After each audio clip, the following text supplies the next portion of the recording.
శాస్త్రి గారు చాలా రోజుల క్రితం మన మన ఫ్రెండ్ చైతన్య ప్రసాద్ గారు లేరండి, లిరిక్ రైటరు. ఆయనతో నేను సరదాగా ఒక పద్యం రాయమన్నాను.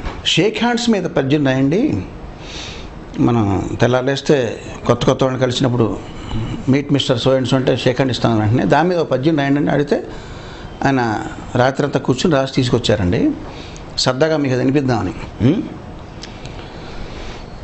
తలలోన పొలుసులై జిలపెట్టు చుండ్రును గోరార హాయిగా గోకు చేయి.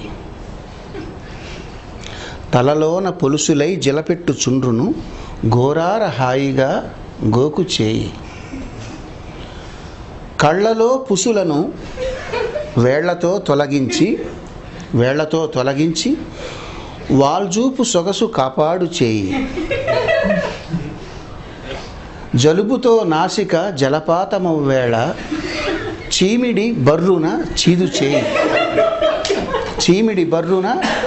చేయి. ముక్కులో కొలువైన పొక్కుల్ని నేర్పుగా కెలికి వెలికి వలుచు చేయి. ముక్కులో కొలువైన పొక్కుల్ని నేర్పుగా కెలికి వెలికి వలుచు చేయి. చెవిలోతులో చేరిన గులిమిని చిటికెన వేలుతో చెనకు చేయి. గజ్జలో కొలువైన ఘనమైన మట్టిని గజ్జల సందులో ఘనమైన మట్టిని నలుగు పెట్టిన ఎట్లు నలుపు చేయి. కురుపుల గాయాల దురదల్ని కడతేర్చ బరయంచు బరకు చేయి.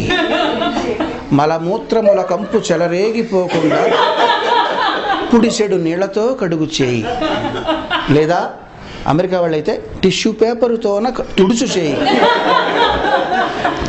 అట్టి ఈ చేయి మర్యాద ఉట్టిపడగా నిన్ను తాకంగా ఇటు వచ్చుచున్నదోయి. ఎవని చేతిలో ఏముందో ఎవరికెరుక, 1000 రోగాల పుట్ట ఈ చేయి కనుక. చాలింక కరచాలనాలు చాలు, దండమెట్టిన వాడెరా ధన్యజీవి.